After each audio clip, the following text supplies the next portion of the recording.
ನಮಸ್ಕಾರ ಸ್ನೇಹಿತರೆ, welcome back to my channel. ನೀವು ನೋಡ್ತಿದ್ದೀರಾ Bhargav's all in one channel. ನಾನು ಮಾಲಾ. ಸ್ನೇಹಿತರೆ, ಇವತ್ತು ಶುಕ್ರವಾರ ಬೆಳಗ್ಗೆ 5:30ಗೆ ನನ್ನ ದಿನ ಸ್ಟಾರ್ಟ್ ಆಯಿತು. ಸೊ ನಾನಿವತ್ತು ಅರ್ಲಿ ಮಾರ್ನಿಂಗ್ ಟಿಫನ್ಗೆ ನಾನು ಪ್ಲೈನ್ ವೆಜಿಟೇಬಲ್ ರೈಸ್ ಬಾತನ್ನು ಮಾಡ್ತಾ ಇದ್ದೀನಿ. ಇದಕ್ಕೆ ಏನು ಬೇಕು ಅಂತ ಇಂಗ್ರೀಡಿಯೆಂಟ್ಸನ್ನು ನೋಡೋಣ.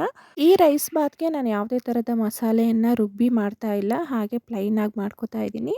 ಸೊ ನೋಡೋಣ ಹೇಗೆ ಮಾಡೋದು ಅಂತ. ಇದು ನನ್ನ ಮಗನ ಸ್ಕೂಲ್ ಲಂಚ್ ಬಾಕ್ಸ್ಗೂ ಸಹ ರೆಡಿ ಮಾಡ್ತಾ ಇದ್ದೀನಿ. ನಾನಿಲ್ಲಿ ಒಂದಷ್ಟು ತರಕಾರಿನ ಹಚ್ಚಿಟ್ಕೊಂಡಿದ್ದೀನಿ. ಕ್ಯಾರೆಟು, ಬೀನ್ಸು ಹಾಗೆ ಆಲೂಗಡ್ಡೆಯನ್ನು ಹಚ್ಚಿಟ್ಕೊಂಡು ತೊಳೆದು ಹಚ್ಚಿಟ್ಕೊಂಡಿದ್ದೀನಿ. ಹಾಗೆ ಇನ್ನೊಂದು ಕಡೆ ಟೊಮೊಟೊ, ಈರುಳ್ಳಿ, ಬೆಳ್ಳುಳ್ಳಿ, ಹಸಿಮೆಣಸಿನ್ಕಾಯಿನ ತೊಗೊಂಡಿದ್ದೀನಿ. ಒಗ್ಗರಣೆಗೆ ಅಂತ ನಾನಿಲ್ಲಿ ಪಲಾವ್ ಐಟಮನ್ನು ತೊಗೊಂಡಿದ್ದೀನಿ. ಚಕ್ಕೆ, ಲವಂಗ, ಪಲಾವ್ ಎಲೆ ಹಾಗೆ ಮರಾಠಿ ಮೊಗ್ಗು ಆ ಥರದ್ದನ್ನು ತೊಗೊಂಡಿದ್ದೀನಿ. ಒಂದು ಕುಕ್ಕರನ್ನು ಇಟ್ಕೊಂಡಿದ್ದೀನಿ. ಬೇಕಾಗಿರೋ ಅಷ್ಟು ಎಣ್ಣೆನ ಹಾಕ್ಕೊಂಡಿದ್ದೀನಿ ಒಗ್ಗರಣೆಗೆ. ಇದಕ್ಕೆ ಸಾಸಿವೆ, ಜೀರಿಗೆ, ಪಲಾವ್ ಐಟಮನ್ನು ಹಾಕ್ಕೊಂಡು ಹಾಗೆ ಹಚ್ಚಿಟ್ಕೊಂಡಿರೋಂಥ ಟೊಮೆಟೊ, ಈರುಳ್ಳಿ, ಹಸಿಮೆಣಸಿನ್ಕಾಯನ್ನು ಹಾಕ್ಕೊಂಡು ಒಗ್ಗರಣೆ ಮಾಡ್ಕೊತಾ ಇದ್ದೀನಿ. ಒಗ್ಗರಣೆ ಚೆನ್ನಾಗಿ ಇದು ಬೇಯಬೇಕು. ಹಾಗೆ 2 ಸರಿ ಕೊಡ್ತಾ ಇದ್ದೀನಿ. ತಿರುಗಿಸ್ಕೊಟ್ಟಾದ್ಮೇಲೆ ಹಚ್ಚಿಟ್ಕೊಂಡಿರೋಂಥ ತರಕಾರಿನ ಹಾಕ್ಕೊಂಡು ಎಣ್ಣೆಯಲ್ಲೇ 1-2 ಸರಿ ಚೆನ್ನಾಗಿ ತಿರುಗಿಸ್ಕೊಡ್ತಾ ಇದ್ದೀನಿ. ಇದು ಸ್ವಲ್ಪ ಫ್ರೈ ಆಗಬೇಕು. ಎಣ್ಣೆಯಲ್ಲೇ ಫ್ರೈ ಆದರೆ ಟೇಸ್ಟ್ ಚೆನ್ನಾಗಿರುತ್ತೆ. ಸೊ ಸ್ವಲ್ಪ ಫ್ರೈ ಆಗೋವರೆಗೂ ಬಿಟ್ಟು ಬೇಯೋದಕ್ಕೋಸ್ಕರ ಸ್ವಲ್ಪ ಉಪ್ಪನ್ನು ಹಾಕ್ಕೊಂಡಿದ್ದೀನಿ. ಉಪ್ಪು ಹಾಕ್ಕೊಂಡಾದ್ಮೇಲೆ ಸ್ವಲ್ಪ ಅರಿಶಿನ ಪುಡಿಯನ್ನು ಹಾಕ್ಕೊಂಡು ತಿರುಗಿಸ್ಕೊಡ್ತಾ ಇದ್ದೀನಿ. ಹಾಗೆ 2 ಏಲಕ್ಕಿಯನ್ನು ಹಾಕ್ಕೊಂಡು ಚೆನ್ನಾಗಿ ಕಲಿಸ್ಕೊಡ್ತಾ ಇದ್ದೀನಿ.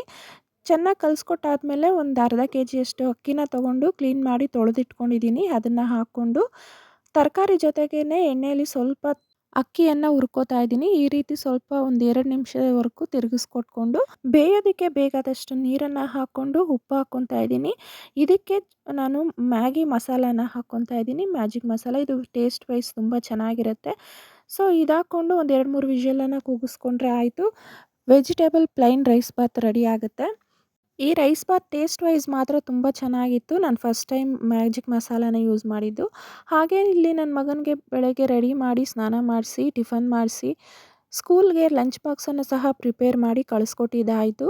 ನನ್ನ ಚಿಕ್ಕ ಮಗನಿಗೂ ಸಹ ಬ್ರಷ್ ಮಾಡಿಸಿ ಫ್ರೆಶ್ ಅಪ್ ಮಾಡಿ ಹಾಗೆ ಕಷಾಯನ ಕೊಟ್ಟು ಮೊಟ್ಟೆ ಹಾಲನ್ನು ಕೊಟ್ಟು ಅವನಿಗೆ ಆಟ ಆಡ್ಕೊಳ್ಳೋದಕ್ಕೆ ಹೇಳಿ ಅವನ್ನ ಬಿಟ್ಟಿದ್ದಾಯಿತು. ಸೊ ಇವತ್ತು ಶುಕ್ರವಾರ ಆದ್ದರಿಂದ ಮನೆ ಕ್ಲೀನಿಂಗನ್ನು ಮಾಡ್ಕೋತಾ ಇದ್ದೀನಿ. ಮನೆ ಕಸ ಎಲ್ಲ ಗುಡಿಸಿ ಮನೆಯೆಲ್ಲ ಒರೆಸ್ಕೊಂಡು ಹಾಗೆ ಹೊರಗಡೆ ಬಂದು ವರಂಡ ಎಲ್ಲ ತೊಳೆದು ರಂಗೋಲಿಯನ್ನು ಹಾಕ್ಕೋತಾ ಇದ್ದೀನಿ. ಮನೆ ದೊಡ್ಡದಾಗಿರೋದ್ರಿಂದ ಕೆಲಸ ಸ್ವಲ್ಪ ನಿಧಾನನೇ ಆಯಿತು. ಹಾಗೆ ಬುಟ್ಟಿ ತೊಗೊಂಡು ದೇವ್ರ ಪೂಜೆಗೆ ಅಂತ ಹೂವನ್ನು ಕಿತ್ಕೋತಾ ಇದ್ದೀನಿ. ಮನೆ ಸುತ್ತಮುತ್ತ ಜಾಗ ಚೆನ್ನಾಗಿರೋದ್ರಿಂದ ಎಲ್ಲ ಹೂವಿನ ಗಿಡಗಳನ್ನು ಬೆಳೆಸ್ಕೊಂಡಿದ್ದೀನಿ. ಹೂವಿಗೋಸ್ಕರ ನಾನು ದುಡ್ಡನ್ನು ಖರ್ಚು ಮಾಡಿ ತೊಗೊಳೋದಿಲ್ಲ. ಪೂಜೆಗೆ ಇದೇ ಹೂವೇ ಸಾಕಾಗುತ್ತೆ ನನಗೆ. ಡೈಲಿ ನನಗೆ ಒಂದು ಸಣ್ಣ ಬುಟ್ಟಿಯಲ್ಲಿ ಒಂದು ಬುಟ್ಟಿ ಹೂ ಸಿಗುತ್ತೆ. ಇದೇ ಸಾಕಾಗುತ್ತೆ ಪೂಜೆಗೆ. ಸೊ ನಾನಿಲ್ಲಿ ಹೊಸಲು ಪೂಜೆಯನ್ನು ಮಾಡಿ ಇವತ್ತಿನ ರಂಗೋಲಿನ ಈ ಥರ ಡಿಸೈನನ್ನು ಹಾಕ್ಕೊಂಡಿದ್ದೀನಿ. ಮನೆ ಮುಂದೆ ಸಹ ತುಂಬ ಜಾಗ ದೊಡ್ಡದಾಗಿರೋದ್ರಿಂದ ಎಷ್ಟು ದೊಡ್ಡ ರಂಗೋಲಿ ಬೇಕಿದ್ರೂ ಹಾಕ್ಕೋಬೋದು. ಆದರೆ ನಾನಿವತ್ತು ಸಿಂಪಲ್ಲಾಗಿ ಈ ರೀತಿ ಡಿಸೈನನ್ನು ಹಾಕ್ಕೊಂಡಿದ್ದೀನಿ. ನಾನು ಸಹ ಸ್ನಾನ ಮಾಡಿ ದೇವರ ಕಳಶ ದೀಪವನ್ನು ಎಲ್ಲ ಕ್ಲೀನ್ ಮಾಡಿ ತೊಳ್ಕೊಂಡು ಪೂಜೆಯನ್ನು ಮುಗಿಸ್ಕೊಂಡಿದ್ದೀನಿ. ಪೂಜೆ ಸಿಂಪಲ್ಲಾಗಾದರೂ ಸಹ ಚೆನ್ನಾಗಾಯಿತು. ಸೊ ನನ್ನ ಡೈಲಿ ಸಹ ನಾನು ಇದೇ ರೀತಿ ಮಾಡ್ತೀನಿ. ನಾನು ಮುಸ್ಸಂಜೆ ಹೊತ್ತಲ್ಲೇ ಹೆಚ್ಚು ದೀಪನ ಹಚ್ಚೋದಕ್ಕೆ ಪ್ರಯತ್ನ ಪಡ್ತೀನಿ. ಹಾಗೆ ಮಧ್ಯಾಹ್ನ ಊಟಕ್ಕೋಸ್ಕರ ನಾನು ವೈಟ್ ರೈಸು ಮತ್ತು ಕಾಳು ಸಾಂಬಾರನ್ನು ಮಾಡ್ಕೋತಾ ಇದ್ದೀನಿ. ಅವರೆಕಾಳು ಹುಳಿಯನ್ನು ಮಾಡಿಕೊಂಡು ಊಟನ ಮುಗಿಸ್ಕೊಂಡಿದ್ದಾಯಿತು. ಎಲ್ಲರೂ ಸಹ ತಿಂದಾದಮೇಲೆ ಪಾತ್ರೆಗಳನ್ನು ತೊಳೆಯೋದಕ್ಕೆ ಹಾಕ್ಕೊಂಡೆ. ಡೈಲಿ ಇದೊಂದು ದೊಡ್ಡ ಕೆಲಸ ನಂದು. ಎಲ್ಲ ಪಾತ್ರೆಗಳನ್ನು ತೊಳೆದಾದ್ಮೇಲೆ ಒಂದು ಸಾರಿ ಸ್ಟವನ್ನು ಕ್ಲೀನ್ ಮಾಡಿಕೊಂಡು ಸಿಂಕನ್ನು ಕ್ಲೀನ್ ಮಾಡಿಕೊಂಡು ಅಡುಗೆ ಮನೆ ಪೂರ್ತಿಯಾಗಿ ಕ್ಲೀನ್ ಮಾಡ್ಕೊಂಡಿದ್ದೀನಿ. ಸೊ ನನಗೆ ಅಡುಗೆ ಮನೆ ಪೂರ್ತಿಯಾಗಿ ಒಂದು ರೌಂಡ್ ಕ್ಲೀನ್ ಮಾಡ್ಕೊಂಬಿಟ್ರೆ ಸಮಾಧಾನ ಅನಿಸುತ್ತೆ ಮನಸ್ಸಿಗೆ. ಇಷ್ಟೆಲ್ಲ ಕೆಲಸ ಮುಗಿಸಿದ್ಮೇಲೆ ನನ್ನ ಚಿಕ್ಕ ಮಗನಿಗೂ ಸಹ ಊಟ ಮಾಡಿಸಿ ಅವನಿಗೆ ನಿದ್ದೆ ಮಾಡಿಸೋವಂಥ ಟೈಮ್ ಆಯಿತು. ಸೊ ಅವನಿಗೆ ನಿದ್ದೆ ಮಾಡಿಸಿ ನಾನು ಸ್ವಲ್ಪ ರೆಸ್ಟ್ ಮಾಡಿ ಹೇಳೋಷ್ಟರಲ್ಲಿ ಸಂಜೆ ಆಗಿತ್ತು. ನನ್ನ ದೊಡ್ಡ ಮಗ ಸಹ ಸ್ಕೂಲಿಂದ ವಾಪಸ್ ಬಂದಿದ್ದ. ಸೊ ಸಂಜೆ ಹೊತ್ತಾಗಿರೋದ್ರಿಂದ ಕೈಕಾಲು ಮುಖ ತೊಳ್ಕೊಂಡು ದೇವ್ರ ಮನೆಗೆ ದೀಪ ಹಚ್ಚಿ ಹೊಸಲಲ್ಲೂ ಸಹ ಪೂಜೆ ಮಾಡಿ ನನ್ನ ಮಗನಿಗೆ ಡ್ರೆಸ್ ಚೇಂಜ್ ಮಾಡೋದಕ್ಕೆ ಹೇಳಿ ಹಾಗೆ ಕೈಕಾಲು ಮುಖವನ್ನು ತೊಳೆಸಿ ಒಳಗಡೆ ಕರ್ಕೊಂಡು ಕಿಚನ್ಗೆ ಎಂಟ್ರಿ ಕೊಟ್ಟಾಯಿತು. ಎಂಟ್ರಿ ಕೊಟ್ಟಾದಮೇಲೆ ಇಲ್ಲಿ ಹಾಲು ಕಾಯಿಸೋದಕ್ಕೆ ಇಟ್ಟಿದ್ದೀನಿ. ಅವ್ರಿಗೆ ಒಂದು ಕಪ್ ಹಾಲನ್ನು ಕಾಯಿಸ್ಕೊಟ್ಟು ನಾನು ಒಂದು ಕಪ್ ಕಾಫಿನ ಮಾಡಿಕೊಂಡು ಕುಡಿದು ರಾತ್ರಿ ಊಟಕ್ಕೆ ಮುದ್ದೆನ ಮಾಡ್ಕೋತಾ ಇದ್ದೀನಿ ಕಾಳು ಹುಳಿ ಸಾಂಬಾರಿಗೆ. ಹಾಗೆ ನಮ್ಮ ಮನೆಯವರು ಕಡಲೆಕಾಯನ್ನು ಹುರಿಯೋದಕ್ಕೆ ಹೇಳಿದರು. ಸೊ ಅದು ಅವ್ರಿಗೋಸ್ಕರ ಕಡಲೆಕಾಯನ್ನು ಸಹ ಹುರಿದು ಕೊಟ್ಟೆ. ಮುದ್ದೆ ಸಹ ರೆಡಿ ಮಾಡಿಕೊಂಡೆ. ಮನೆಯವರೆಲ್ಲರೂ ಊಟ ಆದಮೇಲೆ ಮಕ್ಳಿಗೂ ಸಹ ಊಟ ತಿನ್ನಿಸಿ ಹೋಮ್‌ವರ್ಕ್ ಎಲ್ಲ ಮಾಡಿಸಿ ಮತ್ತೆ ಪಾತ್ರೆ ತೊಳೆಯೋದಕ್ಕೆ ಶುರು ಮಾಡಿಕೊಂಡೆ. ಎಲ್ಲ ಪಾತ್ರೆಗಳನ್ನು ಸಹ ತೊಳೆದು ನೀಟಾಗಿ ಬಾಕ್ಸ್ಗಳನ್ನೆಲ್ಲ ತೊಳೆದು ಬೆಳಗ್ಗೆ ಅಷ್ಟೊತ್ತಿಗೆ ಫ್ರೆಶ್ ಫೀಲ್ ಆಗಬೇಕು ಆ ರೀತಿ ಕಿಚನನ್ನು ನೀಟಾಗಿ ಮಾಡಿಕೊಂಡೆ. ನಾನು ನೈಟ್ ಟೈಮೇ ಎಲ್ಲ ಪಾತ್ರೆಗಳನ್ನು ತೊಳೆದಿಟ್ಕೊತೀನಿ ಸ್ನೇಹಿತರೆ. ಯಾಕಂದರೆ ಸಿಂಕಲ್ಲಿ ನನಗೆ ಎಂಜಲ್ ಪಾತ್ರೆಗಳು ಬಿದ್ದಿದ್ರೆ ನನಗೆ ನೋಡೋದಕ್ಕೆ ಇಷ್ಟ ಆಗಲ್ಲ. ಹಾಗೆ ಮೈಂಡ್ ಸಹ ನನಗೆ ವರ್ಕ್ ಆಗಲ್ಲ. ಬೆಳಗ್ಗೆ ಅರ್ಲಿ ಮಾರ್ನಿಂಗ್ ಎದ್ದ ತಕ್ಷಣ ಪೀಸ್‌ಫುಲ್ ಆಗಿರಬೇಕು ಮೈಂಡು. ಹಾಗೆ ಬೇರೆ ಕೆಲಸಗಳು ಮಾಡೋದಕ್ಕೂ ಸಹ ನಂಗೆ ಇಂಟ್ರೆಸ್ಟ್ ಬರುತ್ತೆ. ಎಂಜಲ್ ಪಾತ್ರೆಗಳನ್ನು ರಾತ್ರಿ ಮಾಡಿಟ್ಟಿರೋಂಥ ಪಾತ್ರೆಗಳನ್ನ ನೋಡ್ತಾ ಇದ್ದರೆ ಆವತ್ತಿನ ಡೇ ಪೂರ್ತಿ ನನಗೆ ಯಾವ ಕೆಲಸ ಮಾಡೋದಕ್ಕೂ ಇಂಟ್ರೆಸ್ಟ್ ಬರಲ್ಲ. ಅಷ್ಟು ಮೂಡ್ ಆಫ್ ಆಗಿರುತ್ತೆ. ಜೊತೆಗೇನಂದರೆ ರಾತ್ರಿ ತಿಂದಿರೋಂಥ ಪಾತ್ರೆಗಳು ಹಾಗೆ ಬಿಡಬಾರ್ದು. ಎಂಜಲ್ ತಟ್ಟೆ ಬಿಡಬಾರ್ದು.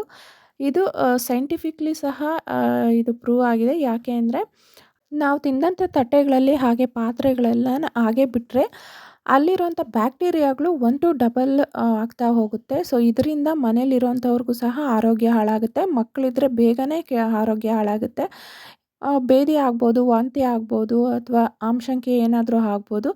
ಫುಡ್ ಇನ್ಫೆಕ್ಷನ್‌ಗಳಾಗೋದು ಜಾಸ್ತಿ ಆಗುತ್ತೆ. ಸೊ ಇದರಿಂದ ಸಹ ನಮ್ಮ ಆರೋಗ್ಯನ ಕಾಪಾಡ್ಕೋಬೇಕು ಅಂದರೆ ನಾವು ಒಂದು ಅರ್ಧ ಮುಕ್ಕಾಲು ಗಂಟೆಯಷ್ಟು ಟೈಮ್‌ನ ಸ್ಪೆಂಡ್ ಮಾಡಿ ಪಾತ್ರೆಗಳನ್ನೆಲ್ಲ ಕ್ಲೀನಾಗಿ ತೊಳೆದಿಟ್ಕೊಂಡು ಕಿಚನನ್ನು ಕ್ಲೀನ್ ಮಾಡ್ಕೊಳ್ಳೋದು ಸೇಫ್ ಅಂತ ನನ್ನ ಅನಿಸಿಕೆ. ಹಾಗೆ ನಾನು ಸಹ ಅದನ್ನೇ ಫಾಲೋ ಮಾಡ್ತೀನಿ. ಇನ್ನೊಂದು ರೀಸನ್ ಏನಪ್ಪ ಅಂದರೆ ನನ್ನ ಪೂರ್ವಜರು, ನನ್ನ ತಾತ, ಅಜ್ಜಿಯವರು ಹಾಗೆ ಅಮ್ಮ ಹೇಳ್ದ ಹಾಗೆ ಎಂಜಲ್ ಪಾತ್ರೆಗಳನ್ನು ಬಿಡೋದ್ರಿಂದ ಲಕ್ಷಣ ಅಲ್ಲ. ಹೆಣ್ಣುಮಕ್ಳಿರುವಂಥ ಮನೆಯಲ್ಲಿ ಲಕ್ಷಣ ಅಲ್ಲ ಅದು.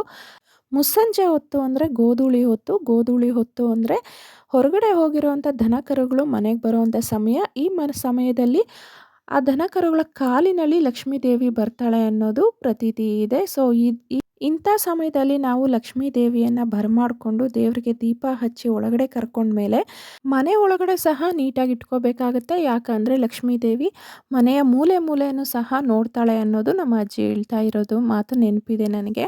ಸೊ ಹಾಗಾಗಿ ನಾನು ಕಿಚನ್ನಲ್ಲಿ ಸಹ ನೀಟಾಗಿ ಇಟ್ಕೊತೀನಿ. ಇದು ನನಗೂ ಸಹ positive energy. Next day morning ಎದ್ದ ತಕ್ಷಣ ನನಗೊಂದು ಪಾಸಿಟಿವ್ ಎನರ್ಜಿಯನ್ನು ಕೊಡುತ್ತೆ.